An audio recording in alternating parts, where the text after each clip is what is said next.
나누는 거는 결국 오행이랑도 같은 얘기예요. 크게 다르지 않아요. 이 음양을 가지고 사주를 풀려고 했더니 너무 단순한 거지. 그래서 오행으로 나누어서 이렇게 사주를 풀이하는 거에 도움을 많이 받는다고 생각하셔도 돼요. 물론 음양과 오행은 기원 전부터 훨씬 오래 2000년, 3000년 전부터 있어 왔대요. 물론 사주를 위해서 있었던 건 아니에요. 원래 존재하던 거를 우리가 사주에다가 얘를 갖고 와서 응용을 한 거예요. 우리 사주를 잘 풀려고. 그래서 음양은 오행으로 결국은 크게 보면은 음양은 오행에 속한다. 그래서 목화토금수가 아주 중요하고 이 목화토금수를 가지고 우리 사람의 사주 8글자를 균형이 잡혔는지 이 사람은 어떤 특징이 많은지 알 수 있고요. 그리고 여기서 또 조금 더 나가면 요게 십성이라고 해서 10가지죠. 자, 2가지로 나누는 거를 가지고 분류하는 것보다 10가지로 나눠서 분류하는 게 훨씬 쉽죠. 그래서 이렇게 자꾸 나눴다고 보시면 돼요. 그럼 결국은 2개로 나눴다가 5개 나눴다가 10개 나눠서 결국 이 10개만 가지고 하면 돼. 이게 이제 20개, 50개, 100개가 아니에요. 그래서 어려워하실 필요가 없어. 우리가 아무리 복잡해도 결국은 이 10가지 범주 안에 있어요. 10가지 안에. 그래서 10가지만 야무지게 하면은 할 수 있다니까요. 그리고 또 천간지지 가볼까요? 우리 한자 몰라도 이게 가능하다는 게 천간 통통 털어서 몇 글자예요? 10글자죠? 지지 통통 털어서 12개. 그래서 한자 22글자. 자, 이렇게 해보고 나면 결국 뭐다? 이 22글자 가지고 천간지지가 다 만들어지죠. 그리고 그 해석은 결국은 십성과 오행으로 해석을 하는 게 결국은 사주팔자 푸는 거예요.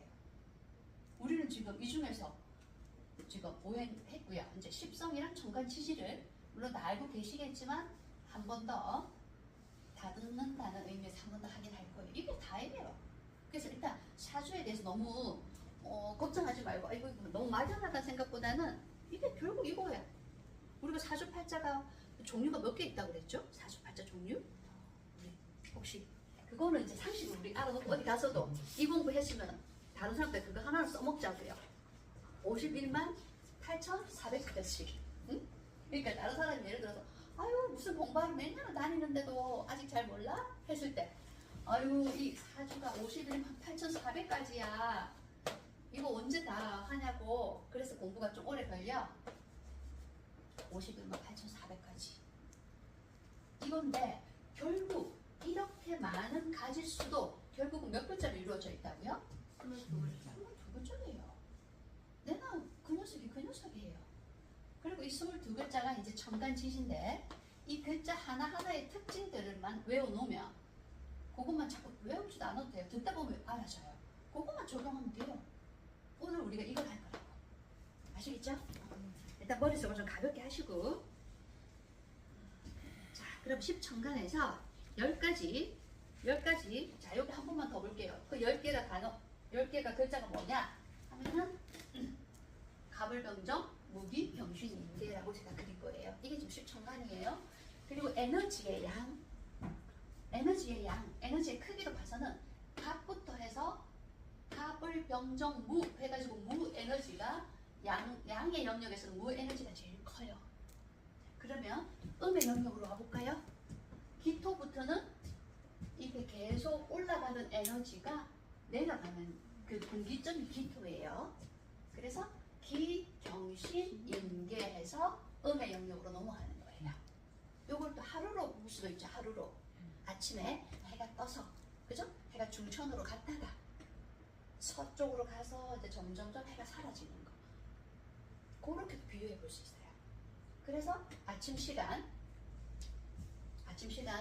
우리가 인묘가 아침 시간이죠. 맞아 떨어지죠. 희한하죠. 그리고 사오가 뭐죠? 오후 낮이라고 하죠. 이렇게 해볼까? 4개로 나눠볼까요? 아침 그리고 낮 그리고 저녁 밤. 우리가 사계절을 나누듯이 하루를 이렇게 4개로 나눠버리면 돼요. 그럼 아침에 해당하는 게 인묘 그죠? 낮은요? 네, 4오 그리고 4오고요. 저녁은요? 16오 밤은요? 아니 뭐지 신유고 해자죠. 네. 그리고 그럼 요 중간에 있는 무토와 기토는 자 아까 무토의 지지가 같은 글자는 사화라고 했고요. 기토와 지지의 같은 글자는 오화라고 했어요. 그래서 요 낮에 아까 낮에 자 아침 다시 아침 하면 뭐라고요? 인묘죠. 낮은요 4, 5. 이 낮에 결국 명정 무기가 다 해당이 돼요. 요렇게. 그럼 이제 저녁은요 신유가 되겠죠. 그 다음에 밤에 해당하는 시간은 해자. 요렇게요. 그리고 진술충리는 여기다 넣어도 상관은 없어요. 그죠? 인묘, 진, 사오, 미, 신유, 술, 해자, 축 해서 토를 하나씩 나눠 넣는다면 저렇게 넣어도 되겠어요. 왜냐면 시간에서는 저렇게 하나씩 들어가니까요. 자, 그래서 요거를 봄, 여름, 가을, 겨울, 아침, 낮, 저녁, 밤 해서 요렇게 자연의 현상에, 왜냐면 이게 자연의 현상에서 나왔거든요. 요렇게 이해를 하면 외울 게 없죠. 그죠? 이해만 하면 돼요. 그러면 인묘의 글자의 특징이 봄이겠고 목의 성향이 있겠고 아침이겠고 이렇게 똑같아요. 즉 갑을의 성향이나 인묘의 성향이랑 비슷해요. 그래서 청간과 야무지게 넣으면 지지는 따라가면 돼요. 물론 엄밀하게 따지면은 갑과 인이 조금 다르기는 한데 지금은 우리가 앞에 지금은 좀 초급 단계니까 그냥 같다고 할게요. 같다고 보고 넘어가고 다음에 더 깊게 갈 때는 좀 다르다고 보는데 일단은 그래서 청간 10개만 확실히 알면 지지는 2개씩 붙이면 되거든요. 청간 10개 2개씩 붙였는데 아까 지지는 10개가 아니고 12개니까 그죠? 여기 토가 하나, 둘, 셋, 4개 들어가서 12개가 되겠죠. 자, 여기까지 설명을 드렸고요. 자, 그러면 이제 설명을 드렸기 때문에 이제 70페이지 가볼게요. 70페이지. 자, 이것도 아시는 거겠지만 한 번만 더 짚을게요. 일단 갑은 나무다라고 하면 안 돼요. 갑은 나무와 비슷한 기운이다. 아시겠죠? 이제부터 청간, 갑부터 개까지는 기운이에요. 기운. 그런 에너지, 기운. 갑은 나무다 하시면 안 돼요. 근데 워낙 우리가 추상적인 기운이다 보니까 나무에 빗대서 생각하면 기운을 이해하기 쉬우니까 이렇게 하는 거예요. 을목은 풀이나 동굴, 병화는 태양, 정화는 촛불이나 등대, 무토는 사막이나 산. 자, 사막하고 산, 수분기가 많아요, 적어요? 응? 사막, 수분기 별로 없죠? 그래서 무토는 건토다, 수토다. 건토다. 아시겠죠? 건토. 그럼 무토가 있을 때는 무토 옆에 개수나 임수가 있으면 좋을까요? 없는 게 좋을까요? 그렇죠. 마른 흙은 어디다 쓸까요? 나무도 심어도 나무 죽어요. 그죠? 그렇게. 그리고 신금 갈까요? 자, 경금은 바위나 철이에요. 자, 이 금 하니까 어떤 분들은 골드로 아시던데 골드가 아니고요. 이 금은 차라리 스틸, 메탈 이런 금이에요. 스틸이나 메탈로 기억하세요. 어떤 분은 금인데 왜 흰색이야? 노란색 아니고? 이런 분이 계셔가지고 그 골드로 생각하지 말고 금은 컬러가 뭐다? 화이트예요. 화이트. 왜 화이트냐? 철강 아시겠죠? 스틸 또는 메탈 그래서 흰색이에요. 신금도 흰색입니다. 자, 신금은 자 경금과 신금 차이는 경금은 아주 원석인 거죠. 재련이 안 된 좀 강철. 그러니까 경금과 신금의 성향은 경금은 조금 더 덩치가 있고 그죠? 성향이 세밀하기보다는 조금 남자다운 약간 좀 성향이라면 신금의 성향은 어때요? 좀 더 세밀해요. 예, 예리하고 세밀하고. 자, 그리고 임수하고 개수 차이 볼까요?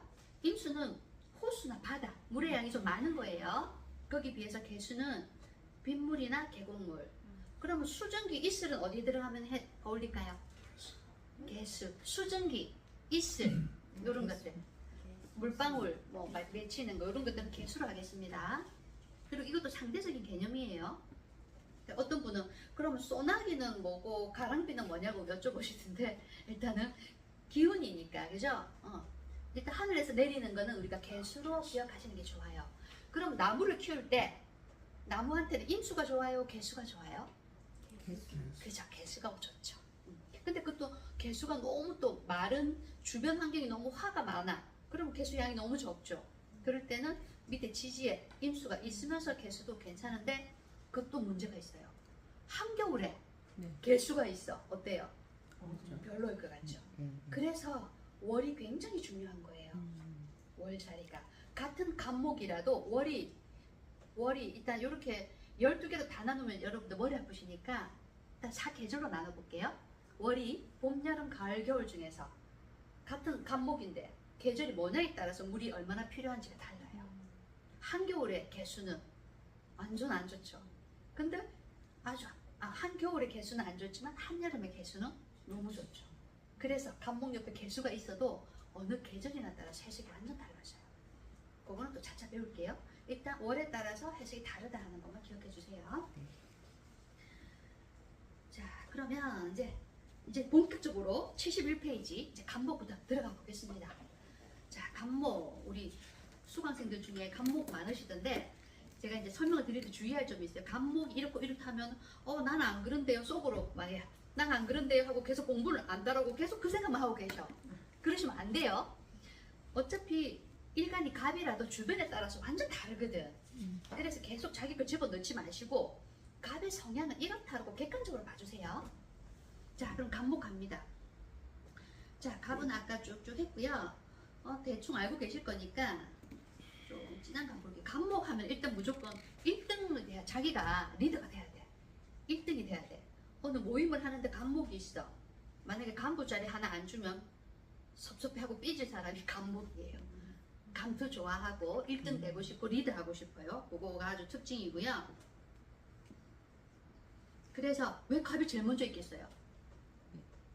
그만큼 갑이 되게 좋은 거예요. 리드 기질도 있고 진취성도 있고 갑이 아주 좋아요. 좋은 글자예요. 사주에 갑 하나 있으면 굉장히 저는 좋다고 봐요. 저는 그 좋은 갑이 없어요. 갑 있는 분들 좋은 글자예요. 그 대신 뭐를 좀 하면 되는데 이 갑들은 겸손함을 조금만 갖추면 아주 멋져요. 갑은 자기도 모르게 계속 나서거든요. 그래서 갑의 경우에는 겸손함을 좀 갖추면 된다. 우리는 어차피 장단점을 하고 있으니까.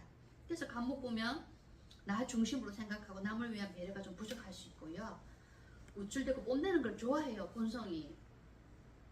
그렇지만 또 7글자가 뭐냐에 따라서 다릅니다. 일단 지금 갑의 성향입니다. 그리고 갑 한번 볼까요? 또 신기한 거는 속마음을 못 감춰요. 갑은 아까 아이하고 비슷하거든요. 아이의 성향이 있어가지고 순진하고 천진난만한 면이 있어. 그래서 얼굴에 그대로 기분 나쁘면 나쁜 게 드러나. 그럼 갑이 많은 사람은 다음에 내가 힘들 때는 표정 관리 잘해야겠구나 라고 생각하시면 되겠죠. 자, 여기 중에서 장점은 아주 갑은 1등짜리고 아주 좋은 겁니다. 그리고 이 갑은 그 대신 자기가 먼저 남한테 말을 잘은 안 걸어. 맞죠? 남이 말 걸어주길 기다리고 있어. 왜? 난 갑인데. 그죠? 근데 누가 말을 걸었을 때 뭐 쉽게 마음을 주진 않지만 한번 친해지면 변심하지 않는데요. 그럼 주변에 갑들이 있으시면 먼저 가서 말 거시고 자기 편으로 만들어 놓으면 좋겠죠. 변심하지 않아요. 또 갑들은 돈도 잘 빌려줘요. 그 갑들은 돈 빌려주면 잘 못 받으니까 빌려주지 마세요. 갑인 사람은. 그리고 돈 빌릴 사람은 누구한테 가서 빌려라? 갑한테 가서 빌리면 돈 잘 빌려줘요. 그 대신 뭘 먼저 해야겠어요? 갑한테 가서 칭찬부터 해줘야겠죠. 잘하는 거. 당신 최고야. 그러고는 이제 돈을 좀 빌려달라고 하면 좀 잘 빌려줍니다. 넘어갈게요. 72페이지. 자, 간목의 외모. 간목은 외모 어떻겠어요? 좀 덩치가 좀 좋을까요? 작을까요? 대체로 좀 커요. 감나무니까. 그리고 이 사람 간목들은 신기해요. 갑하고 을의 차이가, 갑은 유연한 운동을 시켜보면 잘 못해. 뻣뻣해. 을목들은 되게 유연해요. 이것도 신기해. 같은 목인데 갑은 좀 뻣뻣해요. 근데 을은 좀 유연해요. 그런 차이가 있고요. 갑이 가장 좋아하는 청가는 기토다 해놨죠. 그리고 왜 그럴 것 같아요? 갑은 아까 나무죠. 나무는 땅에 뿌리를 내려 좋죠. 아까 무토는 무슨 토? 수분이 없죠. 기토는 수분이 있다 없다? 있어. 그래서 기토를 좋아해요. 그래 뿌리를 내리지. 그리고 또 이제